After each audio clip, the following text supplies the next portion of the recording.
Hey, what's up? This is Joe. I'm here in Windham, Maine at the Gambo Road salt or dirt mines. Don't know what they're called, but there's big piles of sand. It's a good place to bring a dog or a couple dogs. In this video I wanted to talk about how to get started training. Getting started is a big issue for people. It seems so big and unruly. Why aren't you starting? You want to get somewhere with your body, but you think about it and then you forget about it. You go to work, you come home, and you just want to zone out. I think the reason this happens is because you are, in your mind, starting something like a training plan it seems so disruptive to your daily life. If you've never done it before, it's like, oh, I need to get a trainer, I need to learn some complicated workouts, I need to pay money for a gym membership and just go to the gym like thousands of hours a week. And it just seems so big.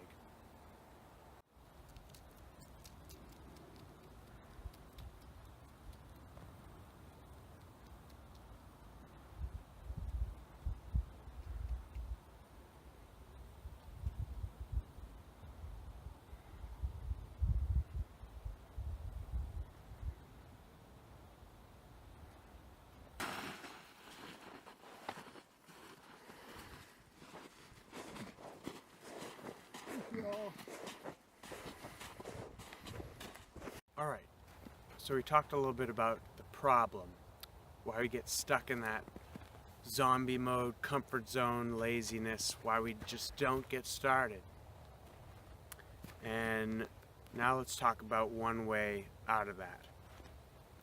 So the one way that I have used is tiny plan. It's called, you come up with a really tiny plan and you celebrate it.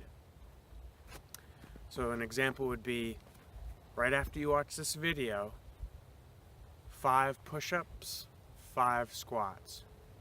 Maybe you do a second set of those, but you don't have to. Just do something really small like that, and notice how you feel after. Notice the movement of energy in your body, the endorphins. You'll feel pretty good, even after just a little bit of movement like that. And then tell yourself, commit to it, that you're going to do that one more time this week, and maybe in a couple days. Put a reminder in your phone, 2 times a week, you're just going to do that tiny little workout. It's not hard, it's only going to take less than 5 minutes, and you're going to feel good. Do that, notice how you feel. When you do it again in a couple days, repeat the process. And what will happen, what I've found, is you'll start to spiral upwards with the good feeling. So after the workout, you're going to feel good. Maybe you'll have more energy and be like, why don't I just do a little bit more? I could do a few more sets of push-ups there and a few more sets of squats. And then after that, you'll maybe get invited out to get some pizza with some friends. You won't get the pizza. You just be like, oh, why would I want pizza? Makes me feel bad compared to what I'm feeling right now. You'll just start to notice like when you feel good and when you don't feel good based on your health. So you'll start getting the salads instead of the pizzas. Maybe you'll start researching more complicated workout plans. You'll start following people on social media that are fitness trainers and learning more about fitness, just because you start to get excited about how it makes you feel, and you start to fit in with that fitness community. And you start to spiral upward like that. It feels good, you start to learn more, you start doing more.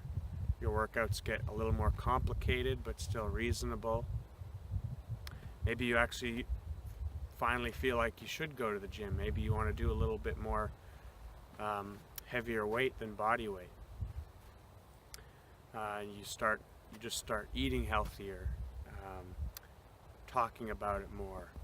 just continues to spiral upward until before it was this big monumental task that you were like, oh, I don't want to have to do that. I just want to get home from work and veg out. I just don't want to do that. Then it becomes this exciting part of your life, and it only started with that little tiny workout that you're going to do after this video. And you're going to leave a comment that says, hey Joe, this is what I did. And if you don't do that, I'm going to be disappointed. No, I won't care. But if you don't do it, yeah, let me know why don't you start? What is preventing you from starting?